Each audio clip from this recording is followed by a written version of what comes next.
हरियाणा में भारत जोड़ो यात्रा 8 दिन लगातार और 7 जिलों से गुजरा है। 8 दिन और 7 जिले, नूंह, गुरुग्राम, फरीदाबाद, पानीपत, करनाल, कुरुक्षेत्र और अंबाला। कुल मिलाकर हमने हरियाणा में 255 किलोमीटर कवर किया है। 255 किलोमीटर। तो अभी हम यहाँ अंबाला में रुके हुए हैं। आज दोपहर को भारत जोड़ो यात्रा नहीं होगा। यहाँ से हम पंजाब जाएंगे, सरहिंद में रुकेंगे रात को। कल सुबह फ्लैग ट्रांसफर होगा हरियाणा पीसीसी से पंजाब पीसीसी को, और कल से भारत जोड़ो यात्रा की शुरुआत पंजाब में। आज क्योंकि पंजाब में भारत जोड़ो यात्रा की शुरुआत के पहले राहुल गांधी जी आज दोपहर को स्वर्ण मंदिर जा रहे हैं। वहां 2.5-3 घंटे रुकेंगे, 2.5 घंटे रुकेंगे। और मैं समझता हूं, हम लोग सब समझते हैं कि पंजाब में भारत जोड़ो यात्रा की शुरुआत और अच्छी तरह से नहीं हो सकती थी जितना कि जब राहुल जी स्वर्ण मंदिर जाएंगे और आज दोपहर को ही 4 बजे तक वो सरहिंद लौट आएंगे। कल सुबह फ्लैग ट्रांसफर के बाद, जिसका डिटेल हमारे प्रभारी आपको देंगे, उसके बाद हम शुरू करेंगे पंजाब का भारत जोड़ो यात्रा। कल 11 तारीख है, पूरा दिन भारत जोड़ो यात्रा होगा। 12 तारीख को सुबह लगातार हम 25 किलोमीटर चलेंगे। आपने देखा है रोज हम 25 किलोमीटर चलते हैं, पर वो 25 किलोमीटर 2 चरण में होते हैं, सुबह 14 और दोपहर को और शाम को 11। पर 12 तारीख को हम लगातार 25 किलोमीटर चलेंगे। 1 बजे खत्म हो जाएगा। 12 तारीख के दोपहर को भारत जोड़ो यात्रा नहीं होगा और 13 तारीख को विश्राम का दिन है, क्योंकि लोहड़ी का त्योहार है। तो हम 12 तारीख दोपहर से ही विश्राम शुरू होगा। तो पहले ही मैं आपको जानकारी देना चाहता हूं, 12 दोपहर को और 13 भारत जोड़ो यात्रा नहीं होगा और 14 को हम फिर से शुरू करेंगे और 15 तारीख को राहुल जी की प्रेस वार्ता जालंधर में होगी। हरियाणा में भारत जोड़ो यात्रा के लिए बहुत विशेषताएं रही हैं। पानीपत का रैली बहुत उम्दा रैली था, जो जनता से हमें स्वागत मिला, महिलाओं से, युवकों से, वो भी बहुत उम्दा था। 3 खास मुलाकातें जो राहुल जी की हुई हैं, जय जवान पूर्व सैनिकों से, जय किसान संगठनों से और जय पहलवान स्पोर्ट्समैन से। हालांकि कल एक छोटा सा इंटरैक्शन जय विज्ञान से भी हुआ था, जो अंबाला के साइंटिफिक इंस्ट्रूमेंट्स के जो MSME है, उनकी भी मुलाकात राहुल जी से हुई थी।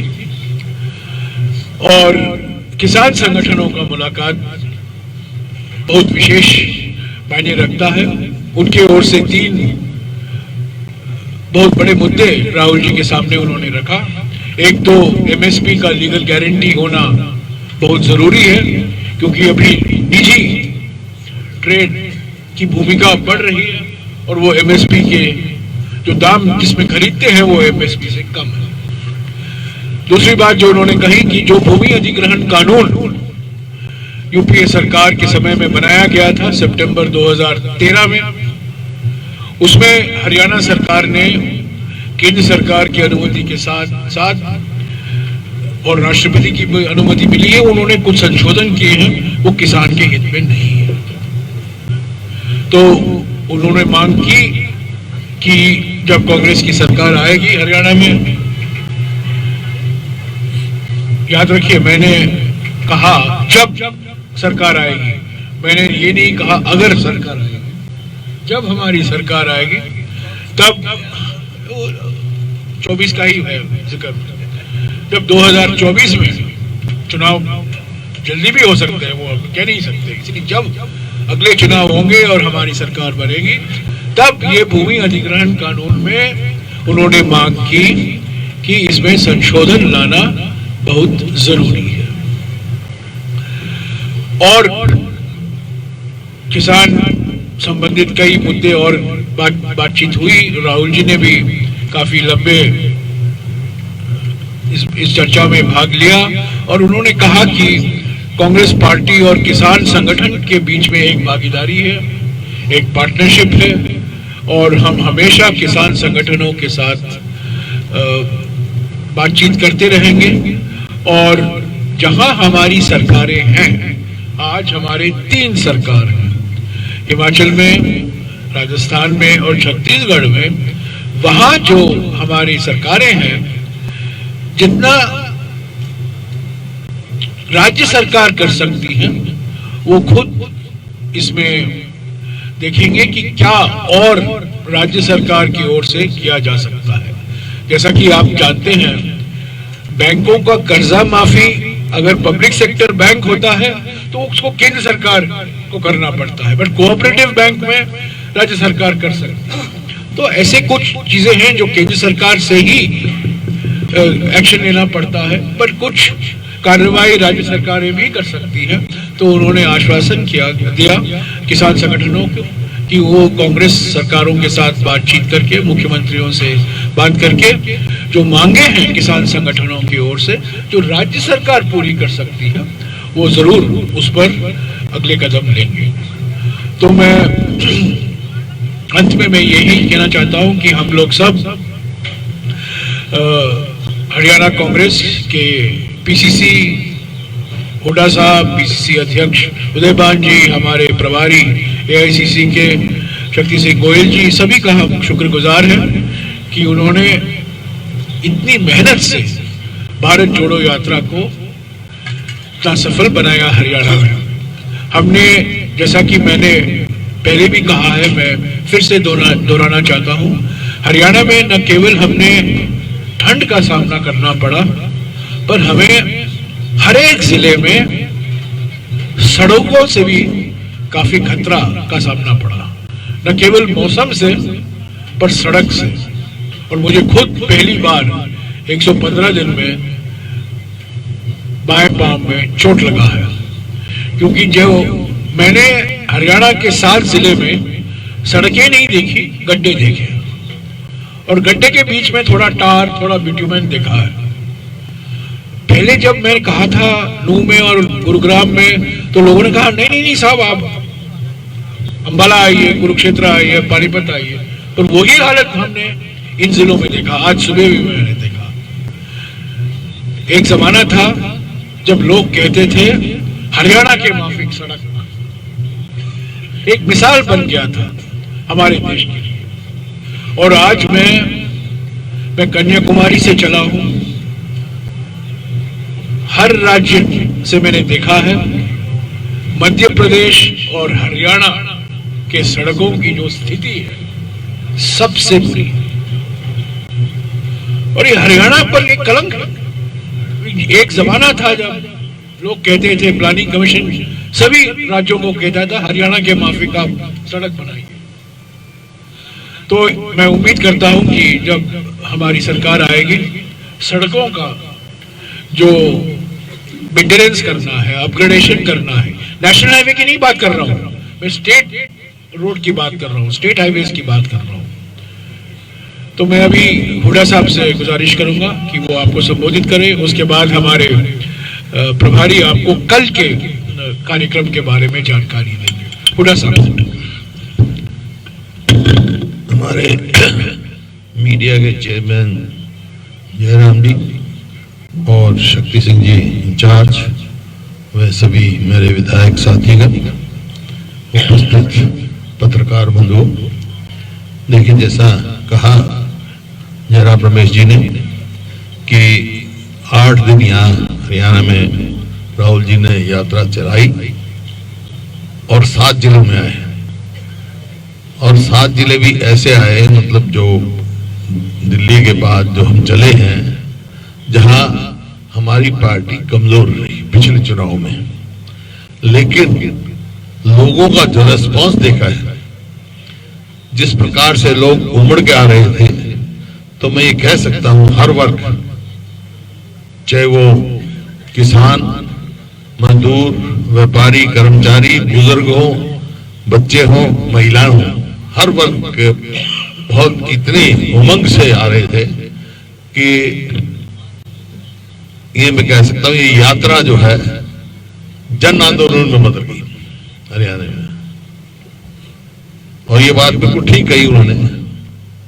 सड़कों की हालत खस्ता देखकर हमारे बहुत अपने आप पर वो हो रहे थे, क्योंकि सड़क में गड्ढे तो सुने हैं, लेकिन गड्ढों में सड़क बन रही थी हमारे को, ऐसी हालत हो रही थी कई जगह तो बहुत ही ऐसा, क्योंकि 8 साल से इस सरकार ने कोई मेंटेनेंस नहीं करी, चाहे वो सड़क हो, चाहे स्टेडियम हो गांव के, चाहे और कोई भी, मतलब कोई ऐसा काम नहीं है। तो जैसा मैंने कहा, नॉन परफॉर्मिंग गवर्नमेंट बनी हुई है यहाँ पर।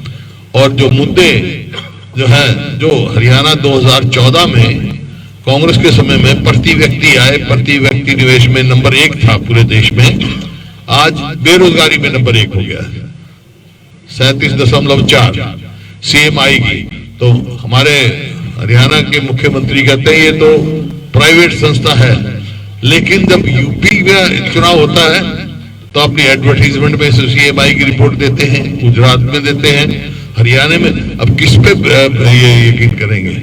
तो इस बात पे है, और मैं तहे दिल से आभार व्यक्त करता हूं सभी लोगों का, एक तो जिन्होंने इंतजाम करने में पूरा सहयोग दिया, हमारे विधायकों ने, और कमेटियां जो बनाई हुई थी हमने, उन्होंने, और जनता का, लोगों का जिस हिसाब से आए, अनुशासित रहे, और जो उनका उन्होंने प्रेम और स्नेह दिया यात्रा को, किस प्रकार से राहुल जी को बच्चे भी मिल रहे थे, महिलाएं भी मिल रही थी, बुजुर्ग भी मिल रहे थे, हर वर्ग मिल रहा था, फोटो खिंचवाने के लिए भी, कोई बात करने के लिए, सब अपनी समस्याएं रखी, अलग अलग इंटरेक्शन किए। यहाँ राहुल जी ने जैसा बताया, मतलब किसानों से, और जैसे आज अनएम्प्लॉयड यूथ से हुआ, इस प्रकार से अलग अलग पंचायती राज का हो रहा है, अलग अलग वो संस्था थी, और काफी रास्ते में चर्चाएं हुई राहुल जी की बहुत सारे व्यक्तियों के साथ।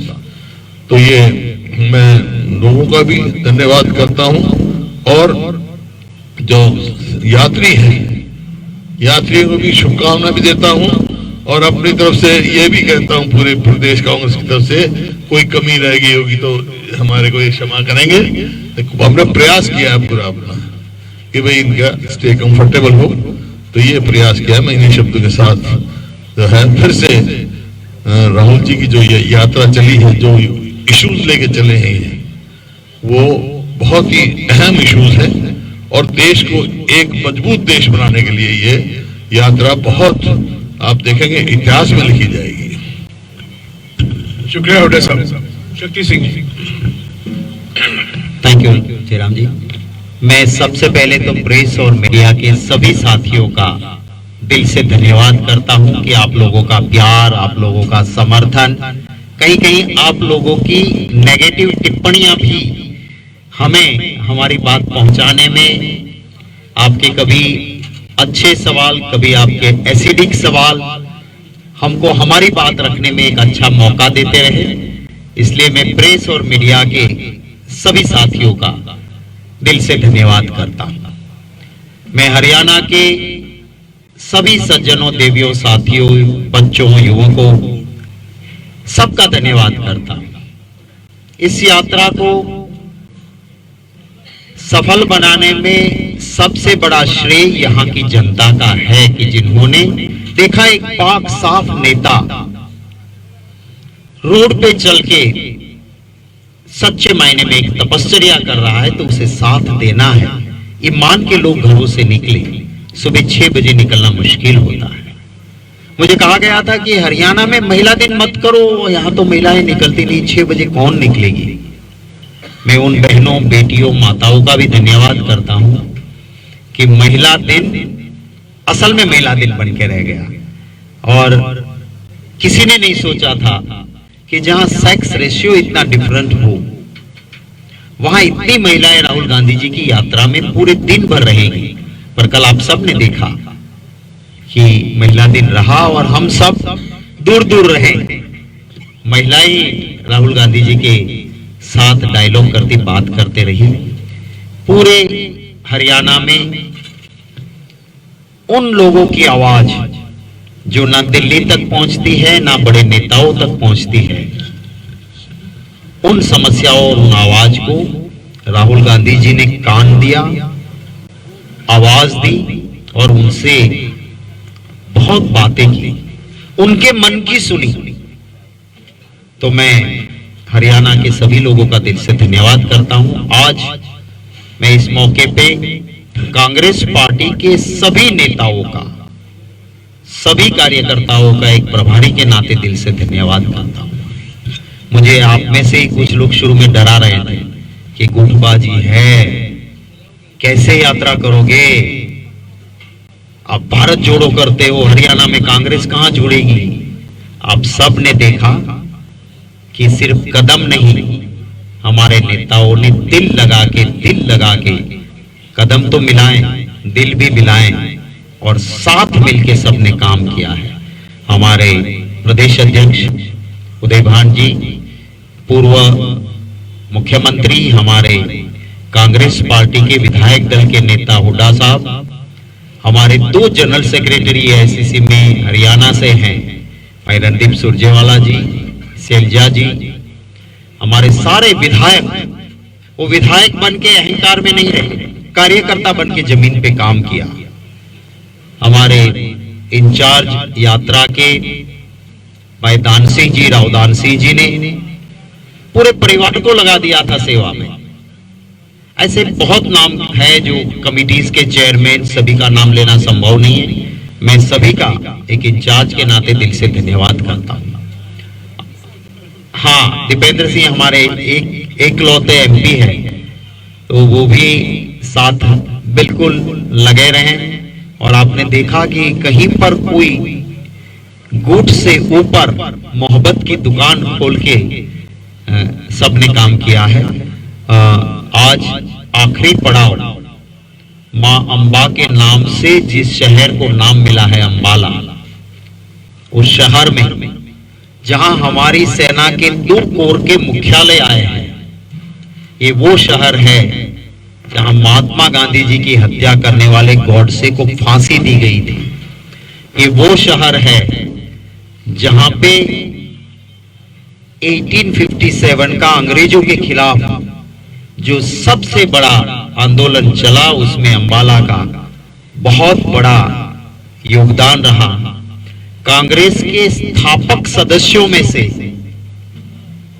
अंबाला के हमारे उस वक्त के महान नेता अंबाला से रहे। तो ऐसे शहर में आज हमारा आखिरी पड़ाव है। मैं आप सभी का और हमारे सभी कार्यकर्ता, नेता और हरियाणा के लोगों का धन्यवाद करता हूं। आखिर में मैं आपके, जैसे कि हमारे जनरल सेक्रेटरी कम्युनिकेशन का आदेश था कल के प्रोग्राम के बारे में, आपका सुझाव मेरे लिए आदेश है। कल जो है हरियाणा से आज रात ही हम पंजाब बॉर्डर में पहुंचेंगे, पर हमारा कल का, आज हम फ्लैग दे सकते थे, पर पंजाब में कल बहुत बड़ा दिन है और सभी का मानना ये था कि फतेहगढ़ साहिब गुरुद्वारा के अंदर माथा टेकने के बाद हम फ्लैग लेंगे, जो हमें भी अच्छा लगा। तो कल सुबह 6 बजे गुरुद्वारा फतेहगढ़ साहिब सिर हिंद माथा टेकने के बाद 6 बजे, 6:30 बजे फ्लैग सेरेमनी होगी। वो बस स्टैंड के पास सिर हिंद पे होगी।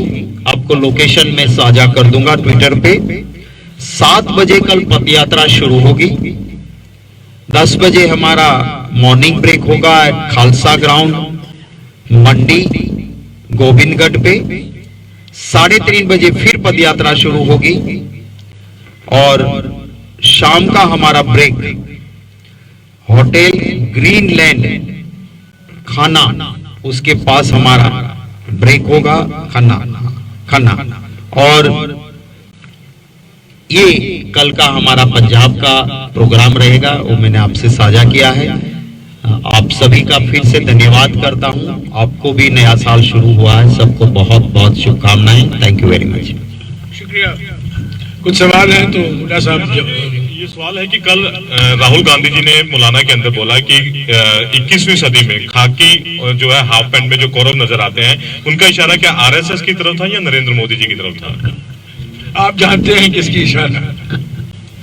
हाँ जी, आप सर चौधरी का धन्यवाद। जयराम जी, उन्होंने कोऑर्डिनेशन बहुत अच्छी हमारे एक्स एमएलए आपके मीडिया कोऑर्डिनेटर के तौर पे और गीताबेन ने किया है, अनिल भारद्वाज जी और गीताबेन का भी मैं धन्यवाद करता हूँ। जयराम जी, आपने बात की है कि भारत जोड़ो यात्रा में राहुल गांधी जी ने एक दिन महिलाओं को दिया है।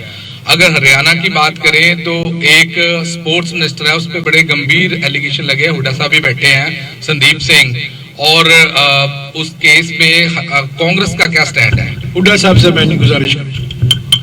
कांग्रेस का स्टैंड कई दफा आ चुका हमारे को, क्योंकि एसआईटी बनाई है और मैं किसी को निर्दोष या दोषी नहीं ठहरा सकता जब तक पूरी इंक्वायरी नहीं हो। मैंने ये कहा था, लेकिन निष्पक्ष जांच होनी चाहिए, दूध का दूध पानी का पानी होना चाहिए। उसके लिए जरूरी है ये मंत्री इस्तीफा दें और फिर निष्पक्ष जांच हो to the satisfaction of lady, और सेटिस्फेक्शन ना हो तो हाई कोर्ट के जज के द्वारा ये जांच होनी चाहिए। सर, मेरा सवाल जयराम रमेश जी से है।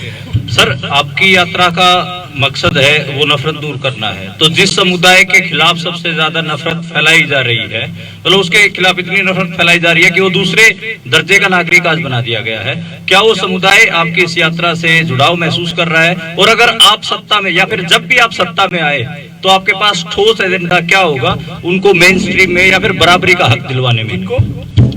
जिस समुदाय के खिलाफ सबसे ज्यादा नफरत फैलाई जा रही है, उस क्या वो समुदाय आपसे नफरत भाषा के नाम पर फैलाई जा रही है, प्रांत के नाम पर फैलाई जा रही है, जाति के नाम पर फैलाई जा रही है, धर्म के नाम पर फैलाई जा रही है, कोई ठिकाना नहीं। जहां हमारे समाज में अनेकता है, उस अनेकता को उसका दुरुपयोग हो रहा है ताकि समाज बांटा जाए। हमारा काम है भारत जोड़ो यात्रा के माध्यम से ये संदेशा पहुंचाना कि कांग्रेस पार्टी जोड़ती है, तोड़ती नहीं है। कांग्रेस पार्टी ये मानती है, हमारे संविधान जब बना था तब हमारे संविधान के निर्माता ने कहा था यूनिटी इन डाइवर्सिटी, यानी कि अनेकता में एकता। भारत जोड़ो यात्रा का सिद्धांत है न केवल अनेकता में एकता, पर अनेकता से एकता। अगर आप अनेकताओं को दबाएंगे तो एकता कमजोर होगा। अगर आप अनेकताओं को सम्मान देंगे, आप अनेकताओं को स्वीकारेंगे, आप अनेकताओं का जश्न मनाएंगे, तब हमारी एकता भी मजबूत होगी। तो हमारी अनेकताओं को सुरक्षित रखना कांग्रेस पार्टी की प्राथमिक जिम्मेदारी है, हमेशा रही है और रहती रहेगी। हम किसी भी विचारधारा के खिलाफ लड़ेंगे जो हमारे अनेकताओं को इसलिए उपयोग करेगी ताकि हम समाज को बांटे, ताकि हमें चुनावी फायदा पहुंचे। धर्म के नाम पर, जाति के नाम पर, भाषा के नाम पर, किसी के आधार पर, मैं सिर्फ धर्म की बात नहीं करता हूं, क्योंकि जो नफरत फैलाई जा रही है कई तरीके, धर्म का भी दुरुपयोग हो रहा है, जाति का, भाषा का, तो अलग अलग चीजें हैं। एक बात स्पष्ट है, भारत जोड़ो यात्रा से जब राहुल जी बोलते हैं नफरत छोड़ो भारत जोड़ो, इसमें सब शामिल है, हर एक अनेकता इसमें शामिल है। सर मेरे दो सवाल हैं, एक हुड्डा साहब से और एक जयराम जी आपसे। दो सवाल है। एक हुड्डा साहब आपसे सवाल है, मुख्यमंत्री ने कल प्रेस कॉन्फ्रेंस की है और उन्होंने कहा है कि जो बेरोजगारी है वो 6% है, आप इस पर क्या कहते हैं? आप कहते हैं कि 37% बेरोजगारी और मुख्यमंत्री कहते हैं 6% बेरोजगारी। ये सीएमआई की रिपोर्ट है और इसमें कोई दो राय नहीं। हरियाणा में आज बेरोजगारी पूरे देश में सबसे ज्यादा है। ये रिपोर्ट सीएमआई की यूपी में कैसे ठीक हो जाती है, गुजरात में कैसे मान्य होती है? या तो वो ये कहें भी गुजरात और उसके भी आंकड़े गलत हैं यूपी के, तो ये कई दफा असेंबली में भी कह चुका। तो सीएम के जो आंकड़े हैं उसको कैसे देखते हैं? ये ऐसा है, ये सीएमआई के आंकड़े ठीक है। जयराम जी एक सवाल आपसे है, पेट्रोल डीजल की आप बात करते हैं महंगा हो रहा है, लेकिन हिमाचल में आपकी सरकार आई और 3 रुपए पेट्रोल डीजल के रेट बढ़ा दिए गए। क्या सवाल क्या है? डीजल आप लोग महंगाई के खिलाफ हैं और 3 रुपए डीजल आपकी सरकार बढ़ा देती है, क्या उससे महंगाई नहीं बढ़ेगी? तो आप हमारे मुख्यमंत्री से पूछे ना, मुझे क्यों पूछ रहे हैं? सर आपकी यात्रा का मुद्दा है। हेलो,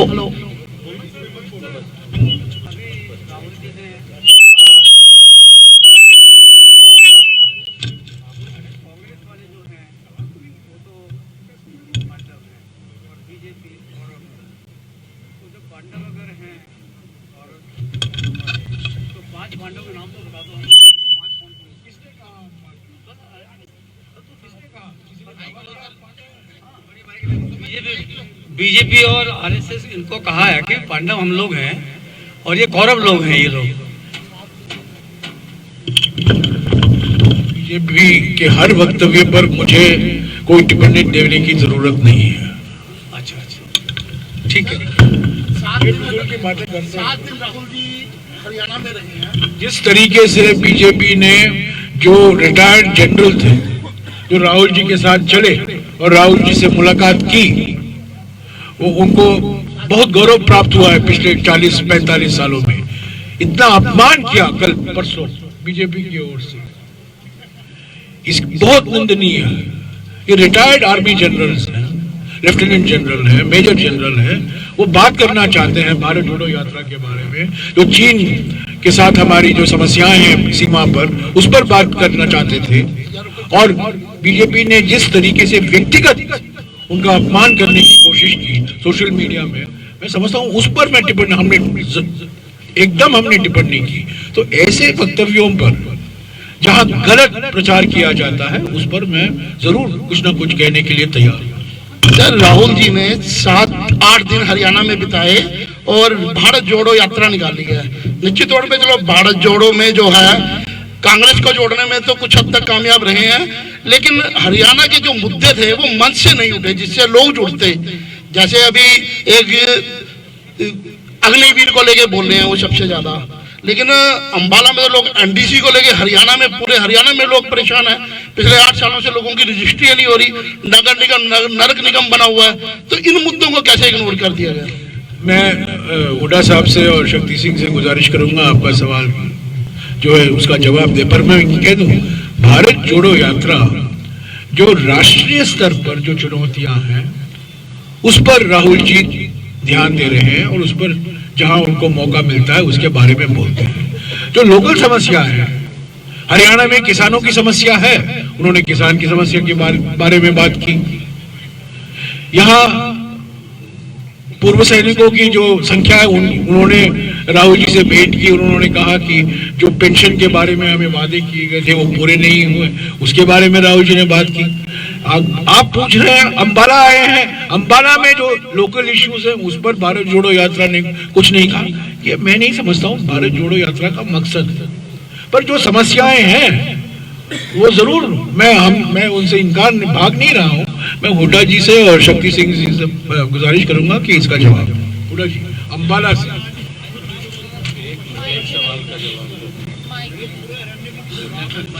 ऐसा है, इस सवाल का जवाब तो कई बार हम दे चुके हैं। आप नहीं लिखोगे तो हम क्या करेंगे? कि ये this government is most failed government, non performing government, most corrupt government. This is the reason for that. और जितनी पॉलिसी लेके आए हैं, चाहे ये परिवार पहचान पत्र है, चाहे आईडी वो है, या रोजगार कौशल रोजगार योजना है, सब जो है मतलब इनकी उससे करप्शन ही करप्शन हो रही है। जयराम जी, कई दफा कह चुका, मैं लिख दिया करो आप जी। जयराम जी सर, जयराम का जब आप अंबाला की बात करते हो तो यहाँ पे कापड़, टेक्सटाइल, चीनी, मिट्टी के बर्तन, इसके लिए अंबाला बहुत ही सुप्रसिद्ध है। और इन चारों में बीजेपी सरकार आने के बाद दिक्कतें आई हैं। चीनी के पैसे किसान बेचने के बाद, गन्ना बेचने के बाद कितने दिन बाद मिलता है आप खुद जानते हो, और कितना किसानों पे अत्याचार हुआ है, वो सब बात राहुल जी ने सबकी सुनी है। जहां मौका मिला है उनके साथ इंटरेक्शन हुआ है, और इन सारे मुद्दों को आप चाहे हमारी रैली को देखें, प्रेस कॉन्फ्रेंस को देखें, इंटरेक्शन में देखें, लोकल नेशनल इश्यूज भी उठाए हैं। और कल को हमारी सरकार बनती है तो कौन मुख्यमंत्री नहीं, कैसा मुख्यमंत्री कि जो इस सवालों का उकेल ढूंढे, वो राहुल गांधी जी सबसे डायलॉग करते हैं। तो ये कहना ठीक नहीं होगा कि लोकल समस्या, और इसीलिए तो निकले हैं, लोकल लोगों की बातें सुनी हैं और उनकी जो समस्याएं हैं, और खुद जब पैदल पे चलते हैं तो पता भी चलता है कि क्या हालत है। जो आपके वहां कर्जा बढ़ा है वो भी लोगों ने खुद कहा है। पुलिस के जवान जो हो या महिलाएं, पुलिस कांस्टेबल रस्सा लेके चल रही थी, हम कहते थे कि सॉरी आप लोगों को भी दिक्कत हो रही है, बोले नहीं पूरा उठाएंगे, हम भी चाहते कि बहुत परेशान हो गए इस सरकार में, अब सरकार बदले, आपकी सरकार आए तो पुरानी पेंशन से लेके बहुत हमारा काम होगा।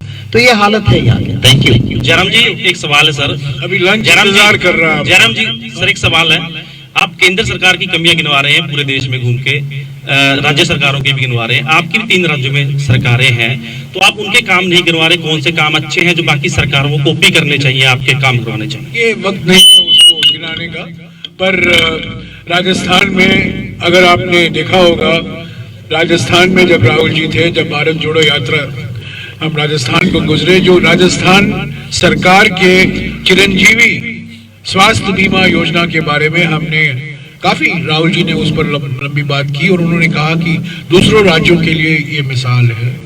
कई ऐसे कार्यक्रम हैं, पुराने पेंशन स्कीम है, छत्तीसगढ़ सरकार और राजस्थान सरकार ने लागू किया है।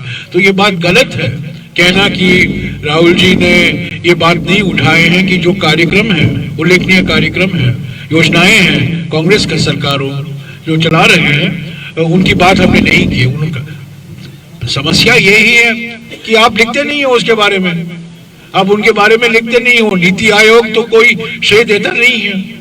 एक जमाना हुआ करता था जब प्लानिंग कमीशन था, योजना आयोग था, वो किसी भी सरकार में अच्छा काम हो रहा था तो वो कहता था ये अच्छा काम है।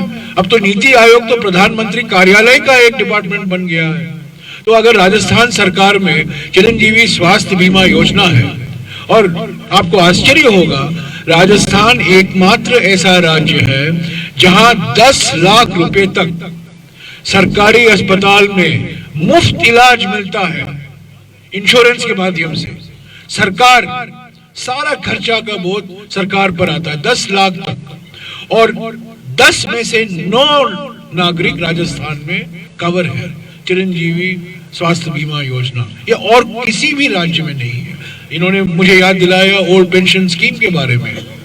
न्याय योजना है छत्तीसगढ़ में, कई कार्यक्रम है। गैस सिलेंडर का की जो घोषणा की गई, 500 रुपया सीमा होगा गैस सिलेंडर का दाम। अशोक गहलोत जी ने भारत जोड़ो यात्रा के आखिरी मीटिंग अलवर में इसकी घोषणा की।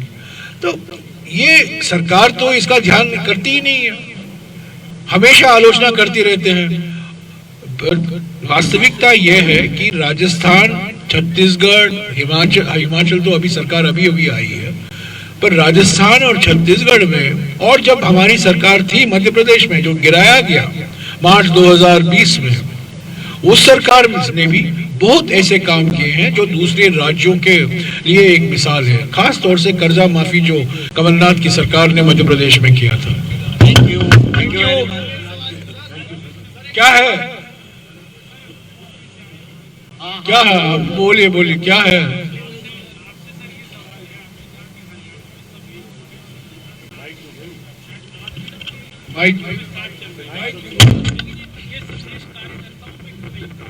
पूरे रास्ते में हम लोग तो पूरे रास्ते में मीडिया स्टैंड से देखते हुए चल रहे थे। जो आपके स्वागत करने के होर्डिंग, बैनर, तस्वीरें थी, उसमें अगर एक नेता की फोटो थी तो बाकी दोनों की नहीं थी।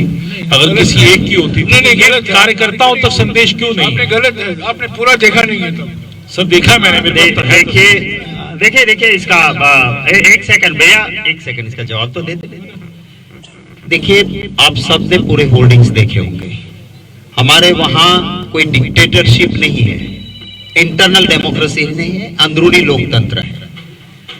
पर आपने ऊपर देखा होगा कि हर नेता का सर्कल में सबने फोटो लगाने की कोशिश की। हाँ, होता है राजनीति में, मेरे साथ 10 लोग जुड़े हैं, उनका उत्साह होता है कि राहुल जी का फोटो तो मेन रहा, पर मेरा फोटो डालेंगे। पर बीसीसी सीएलपी लीडर्स के फोटो हर ऊपर बैनर में रहे। कहीं किसी ने एक नेता के साथ जुड़ा है तो लगाए उसमें कोई, हाँ मेरा भी फोटो है, कुछ लोगों ने मेरा कौन सा गुट है यहाँ, मुझे यहाँ कोई राजनीति करनी नहीं।